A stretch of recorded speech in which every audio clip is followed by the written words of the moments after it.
살아가면서 우리는 아픈 곳만 점점 늘어나는 것 같습니다. 그래서인지 일어나는 방식도 어느샌가 달라져 있는 우리의 모습을 살펴볼 수 있습니다. 분명 젊었을 때에는 아무것도 손에 잡지 않고도 벌떡벌떡 잘 일어나던 우리였는데, 어느샌가 의자에 손잡이가 있는 것이 더욱 편해진 것이 우리의 인생입니다. 의자를 잡고 일어나면서도 반드시 하나가 더 첨가됩니다. 그것은 바로 아이고입니다. 밥을 먹고 일어나면 밥을 먹어서 배가 부르다는 이유로 아이고 하면서 일어나고, 공부를 하다가도 아이고 하면서 일어나고, 에어컨 밑에서 사물을 보다가도 아이고 하면서 일어나는 것이 우리의 인생이 된 것 같습니다. 어떨 땐 벌떡 일어나가도 나 이제 좀 건강한 것 같다 싶다가도 기립성 저혈압이 와서 다시 앉고 마는 것이 우리의 건강 상태인 것 같습니다. 예전에는 먹지 않았던 비타민도 아주 꼬박꼬박 잘 챙겨 먹기 시작합니다. 그리고 홍삼이나 삼계탕 등 우리 몸에 좋다는 것이 있다면 그것이 쓰던 안 쓰던 무조건 먹습니다. 청소년부 교사회식을 하면서 메뉴 추천을 받는 일이 있었습니다. 근데 올라오는 메뉴가 참으로 보양식이 많았습니다. 흑염소, 삼계탕, 낙지. 결국 다수결에 의해서 연어를 먹게 되었지만, 사람들이 무엇을 좋아하는지, 사람들이 무엇이 필요한지, 우리 선생님들이 생일날이 되시면 무슨 상을 차려야 되는지는 알 수 있었던 시간이었습니다. 육신은 이처럼 아프다고 하면 무언가 우리에게 신호를 보내옵니다. 뭔가 어지럽다든가 어딘가 찌르듯 아프다든가 어떠한 고통을 우리에게 줌으로 말미암아 우리는 우리의 육신이 어딘가 아프다는 사실을 알게 됩니다. 그리고 우리는 처방을 통하여 약을 먹고 쉼을 가짐으로 말미암아 우리의 몸을 다시금 회복하곤 합니다. 그러나 몸과 달리 정신은 그렇지 않습니다.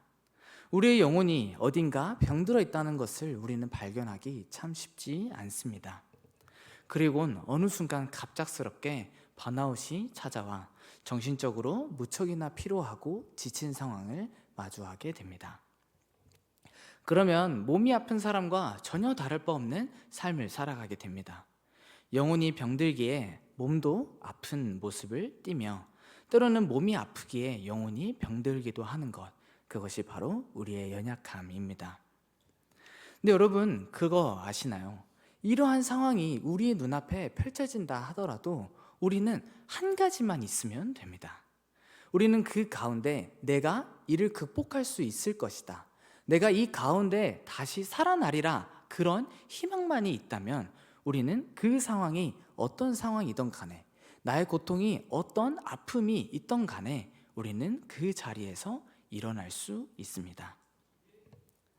여러분, 그렇다면 우리에게 정녕 중요한 것은 참된 희망과 소망일 것입니다. 육신이든 영혼이든 그것은 소망이 그 삶을 이끌어감을 우리는 알 수 있습니다. 여러분은 소망을 어디에 두고 살아가고 계십니까?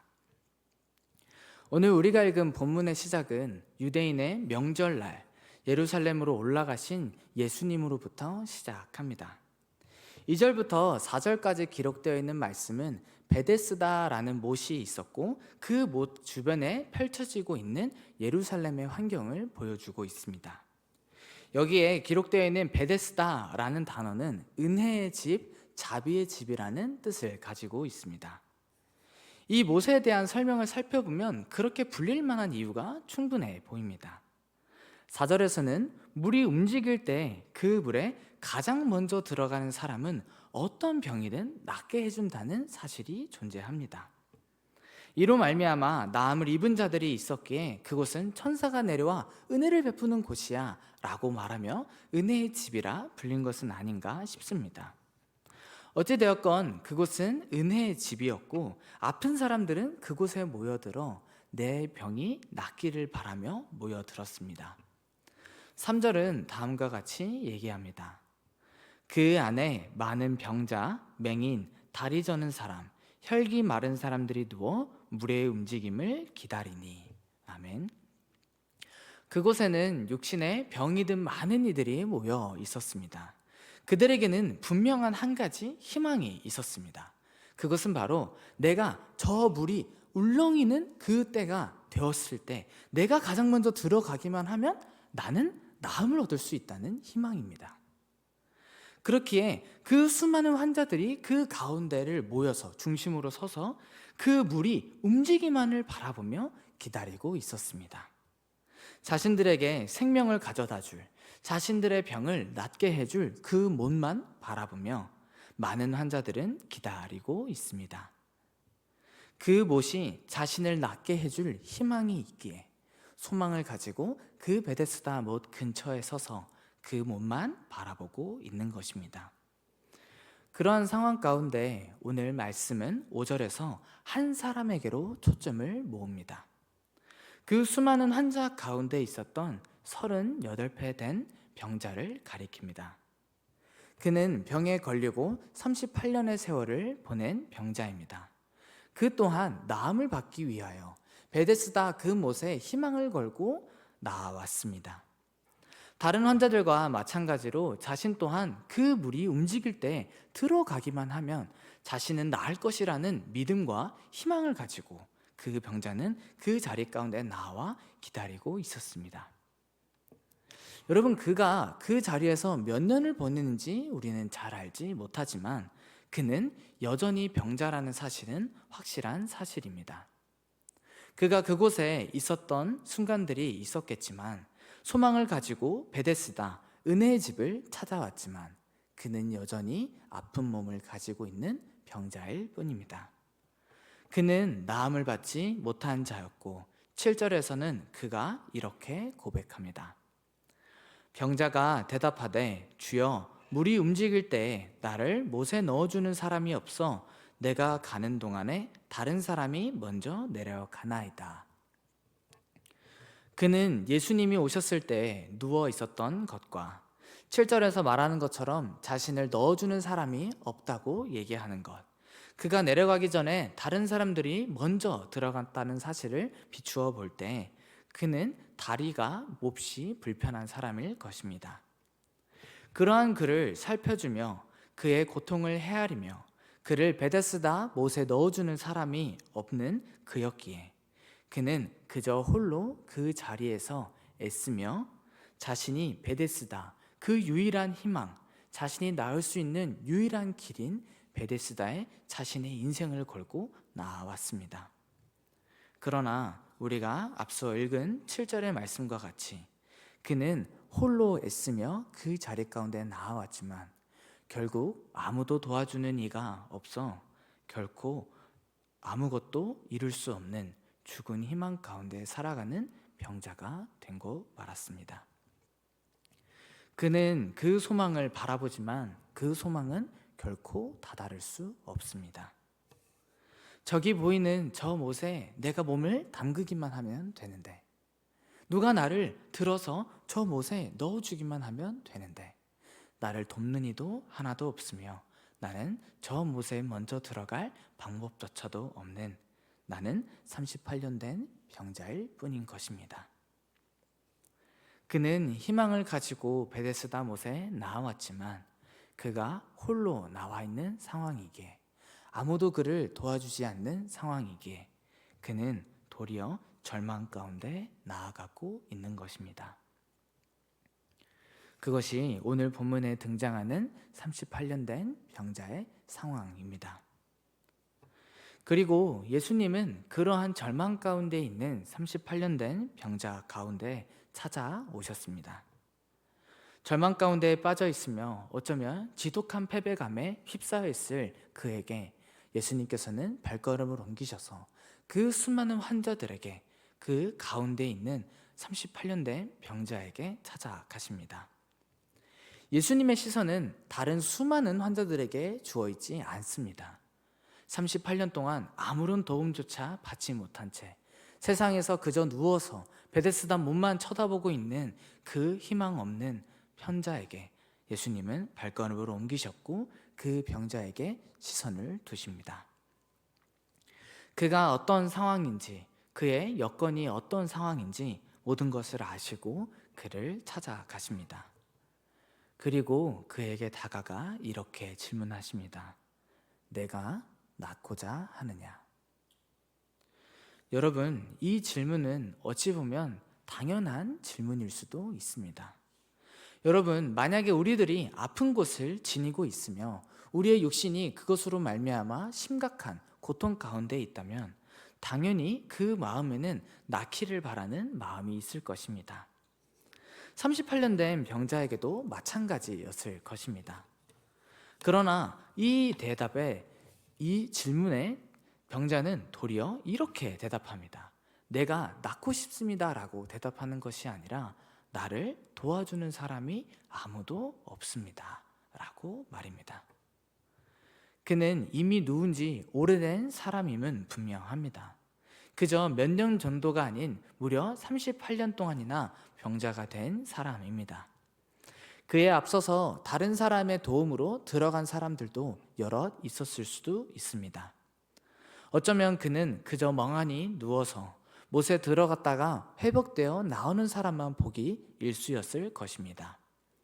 그는 앞서 말씀드렸던 것과 같이 희망을 가졌으나 죽은 희망을 가진 자였습니다. 반복되는 절망의 연속 가운데 아무도 나를 도와주지 않기에 나는 희망을 갖고 있지만 그 희망과 소망을 이룰 수는 없는, 나는 절망 가운데 빠진 38년을 보낸 병자일 뿐인 것입니다. 그 세월을 지나고 또 지나며 어쩌면 그 환자의 마음은 아무도 나를 도와주지 않는다는 그 현실에 가로막혀 절망 가운데 있었을 것입니다. 그러면서 예수님이 낫기를 원하냐고 물으실 때 아무도 자신을 도와주지 않습니다 라고 대답합니다. 그러한 상황을 예수님은 모두 아셨습니다. 그가 그곳에 누운 지 오래된 것도, 도와주는 사람이 없었다는 것도, 그래서 베데스다 못에 들어가지 못했다는 것도 예수님은 모두 알고 계셨습니다. 그곳에 있는 수많은 환자들은 베데스다 못이 그들의 유일한 희망이요 소망인 이들입니다. 그곳에 들어가면 나을 수 있다는 믿음이 있기에 그 자리 가운데 나아왔고, 이 38년 된 병자 또한 마찬가지로 그 믿음과 희망을 가지고 나아왔습니다.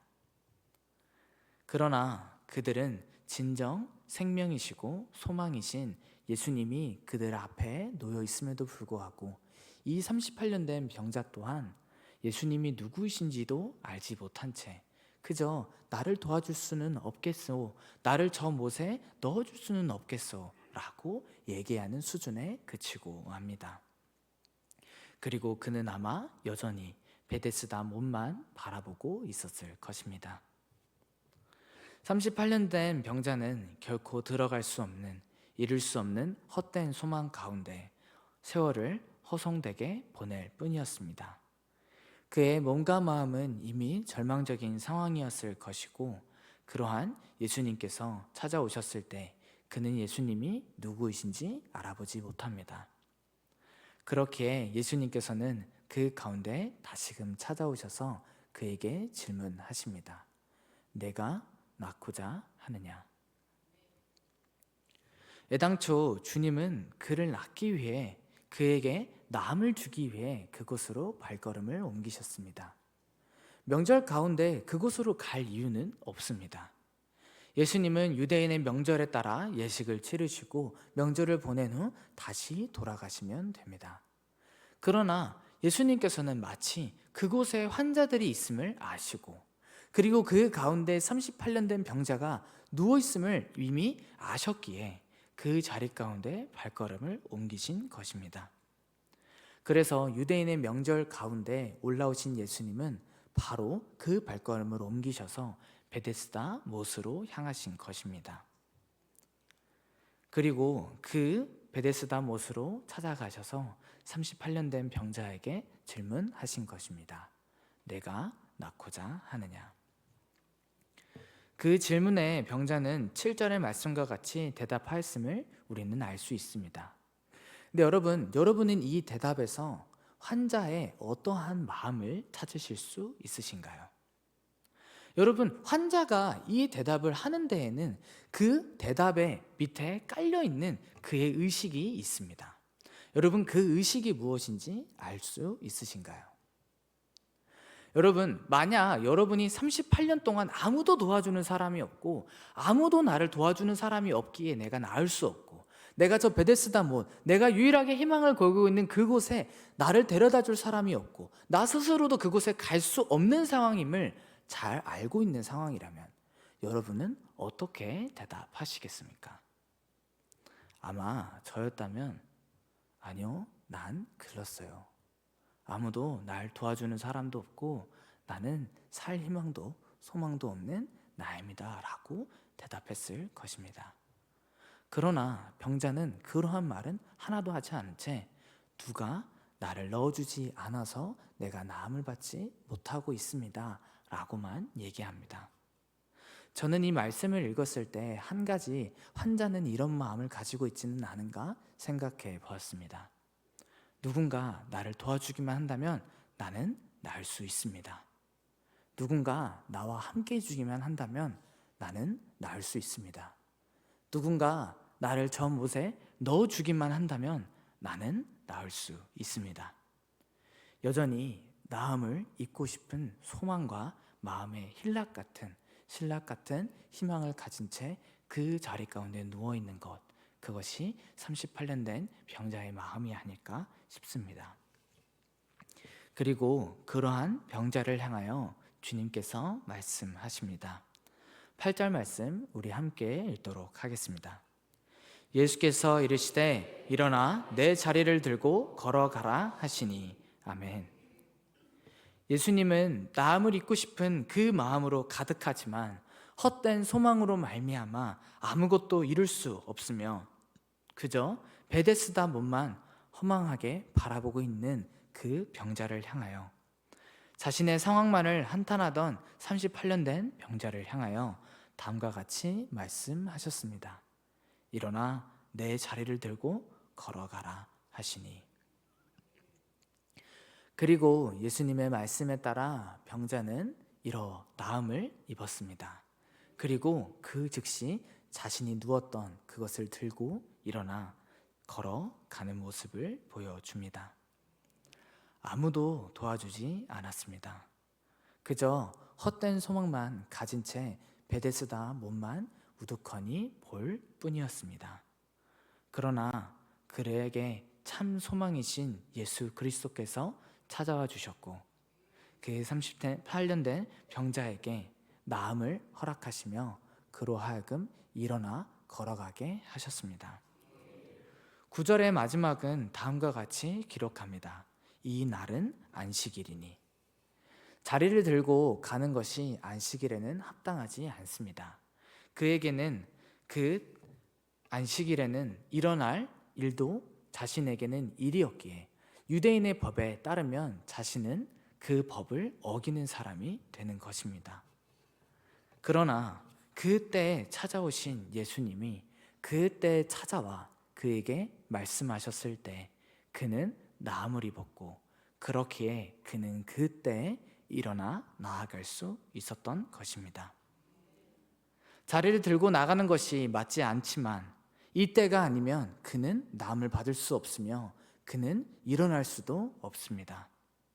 그때 찾아오신 주로 말미암아 그는 나음을 입었고 그때 찾아와서 나음을 입게 하신 주로 말미암아 그는 일어설 수 있었습니다. 여러분, 여러분의 상황은 어떠하십니까? 여러분은 참된 소망이신 예수님을 바라보며 나아가고 계십니까? 아니면 그저 헛된 소망과 같이 38년 된 병자와 같이 나를 낫게 해줄 무언가만, 나를 낫게 해줄 그저 유일한 소망이 저것이라며 그것만 바라보고 계십니까? 이 자리 가운데 나아오신 성도님들 마음 가운데, 상황 가운데 아픔이 계시는 성도님들이 있는 줄 압니다. 또한 더러는 상황과 여건이 온전치 않아 너무나도 절망적인 상황 가운데 마음에 낙심함을 입은 성도님들이 계신 줄 압니다. 때로는 자녀로 말미암아 배우자로 말미암아 낙심하여서 마음에 지치고 힘든 여러분들의 마음이 있는 줄 압니다. 여러분은 그러나 그 상황 가운데 무엇을 바라보며 나아가고 계십니까? 아마 여러분들의 마음 가운데에도 38년 된 병자의 마음과 같이 동일한 마음이 있는 줄 압니다. 그 상황이 나아지기를, 더 좋은 내일이 우리 가운데 찾아오기를, 나의 육신이 영혼이 나음을 얻는 그 때가, 우리의 가정이 회복되는 그 때가 오기를 우리는 간절히 원하고 바라고 있습니다.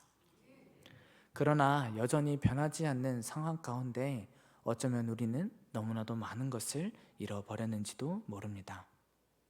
여전히 변하지 않는 상황, 아무도 나를 도와주지 않는 것 같은 나의 상황, 나의 마음을 아무도 몰라주는 것 같은 그때, 정말 막막하고 정말 답답한 그 현실에 쌓여서 우리는 어쩌면 나홀로 애쓰다가 고되고 지친 삶에 넘어져 쓰러져 있는 것은 아닌가요?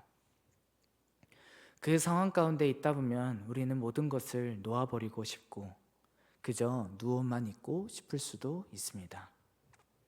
그러나 결국 그 중심에는 그 상황이 변하기를 간절히 바라는 마음으로 누군가 내 손을 잡아 그 상황 가운데서 건짐을 베풀어 주기를 간절한 마음이 있습니다.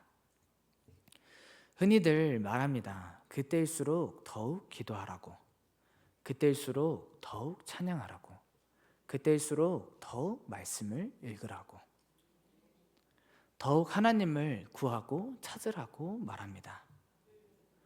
여러분, 그 말은 틀린 말은 아닙니다. 그러나 여러분, 우리의 상황은 때로는 그러한 것조차도 못하게 할 때가 참 많은 것이 우리의 상황입니다. 나의 힘은 이미 바닥을 드러내고 있으며 나의 찬양 가운데에는 언젠가 주님을 향한 기쁨과 감사는 잊어버린 채 오래이며 말씀을 들어도 하나님으로 말미암은 은혜를 누리지 못하는 것이 우리의 인생이지 않습니까? 그 상황 가운데 나도 일어서고 싶습니다. 나도 주님으로 말미암아 다시금 일어서고 싶습니다.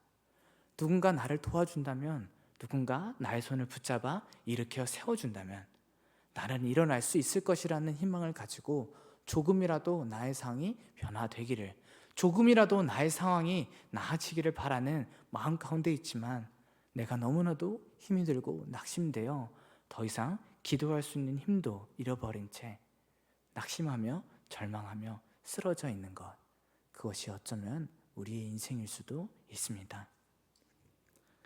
육신의 연약함과 마음의 연약함으로 말미암아 주 예수 그리스도가 우리의 소망 되심을 잘 알지만, 우리의 참 생명이심을 알지만 때로는 우리는 그저 넘어진 채로 울며 쓰러져 있는 우리의 삶의 모습들이 있습니다.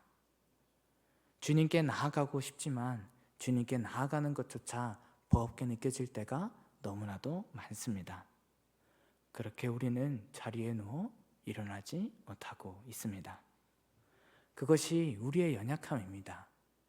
죄를 지으면 안 된다는 것을 잘 알지만 그 죄를 지음으로 말미암아 다시금 죄책감 가운데 빠지고 다시금 주저앉고 싶으며 일어날 힘도 없는 것, 그것이 우리의 인생입니다. 여러분, 그렇기에 우리는 주님이 다시금 필요합니다. 주님이 우리를 다시금 찾아오셔서 우리를 일으켜 세워주시는 이 은혜가 우리에게도 동일하게 필요합니다. 우리는 어쩌면 헛된 소망을 가진 채 나아가고 있을 수도 있습니다.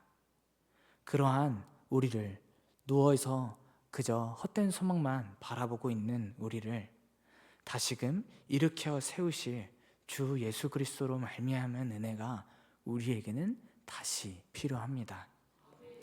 소망이 없는 우리에게 참된 소망을 부어주실 예수 그리스도께서 찾아오심으로 말미암아 우리는 다시 일어설 수 있습니다. 그 때가 언제 우리에게 임할는지 우리는 알지 못합니다. 그러나 분명한 한 가지 사실은 주께서 반드시 찾아오시고 그 때가 임하면, 그 때가 주어지면 우리는 주로 말미암아 다시금 설 것이라는 사실입니다. 우리는 아무렇지도 않았던 것처럼 다시금 힘을 얻어 내가 언제 38년 된 병자였다는 듯이 나음을 입어 그 자리를 들고 일어나 걸어가게 될 것입니다. 이에 대하여 예수님께서는 다음과 같이 말씀하십니다. 요한복음 5장 25절 말씀 우리 함께 읽도록 하겠습니다. 진실로 진실로 너희에게 이르노니 죽은 자들이 하나님의 아들의 음성을 들을 때가 오나니 곧 이 때라. 듣는 자는 살아나리라. 아멘. 주 예수 그리스도를 알지 못하는 38년 된 병자에게 예수 그리스도께서는 찾아오시고 그 죽은 자와 같았던 그 병자를 주님의 말씀 가운데 하나님의 음성을 들리게 하심으로 말미암아 나음을 입게 하셨고 다시금 그 자리에서 일어나게 하셨습니다. 그에게 참된 소망이 무엇인지 알게 하셨고 그 소망 가운데 다시금 일어날 힘을 주셨으며 그 가운데 주로 말미암아 주님의 말씀으로 말미암아 살아가게 하셨습니다. 여러분, 일어나길 원하십니까? 여러분, 정령 다시금 살아나는 나의 삶과 나의 상황을 바라십니까? 참된 소망이신 우리 구주 예수 그리스도를 바라보아야 할 때입니다. 주께서 38년 된 병자를 찾아가시고 그를 다시금 일으켜 세우신 것과 같이 우리를 찾아오시고 우리로 하여금 나음을 입게 하시며 우리의 상황을 변화시켜 주실 것입니다. 우리는 주로 말미암아 참된 소망과 생명을 가진 자가 되어야 합니다. 이 시간, 이 자리 가운데 나아온 성도님들과 성도님들의 가정 가운데, 상황 가운데 이 은혜가 동일하게 임하기를 간절히 소망합니다. 주께서 다시금 회복시키실 그 때를 바라보며 오늘도 참된 소망이신 예수 그리스도를 바라보며 함께 나아가기를 소망합니다. 그렇게 우리 함께 주님께 간절히 간구하기를 소망합니다. 주여, 우리를 축복하여 주시옵소서. 주여, 우리를 불쌍히 여겨 주시옵소서. 그리하사 우리를 다시금 찾아와 주시옵시고 우리를 주님의 은혜로, 주님의 말씀으로 다시금 일으켜 세워 주시옵소서. 우리의 상황 가운데, 우리의 삶 가운데 일하실 주님만을 바라보며 나아가는 우리가 되게 해달라고 함께 기도하며 나아가는 우리가 되기를 간절히 소망합니다. 그러니 여러분, 우리 함께 우리의 참된 소망이신 예수 그리스도만 바라봅시다. 시편 42편 11절 우리 함께 읽고 오늘 말씀을 마치도록 하겠습니다. 내 영혼아, 내가 어찌하여 낙심하며 어찌하여 내 속에서 불안해하는가? 너는 하나님께 소망을 두라. 나는 그가 나타나 도우심으로 말미암아 내 하나님을 여전히 찬송하리로다. 아멘. 주 예수 그리스도, 우리의 산소망 되신 예수 그리스도로 말미암아 다시금 일어나는 우리 귀한 성도님들과 성도님들의 가정이 되기를 주 예수 그리스도의 이름으로 축복합니다. 아멘.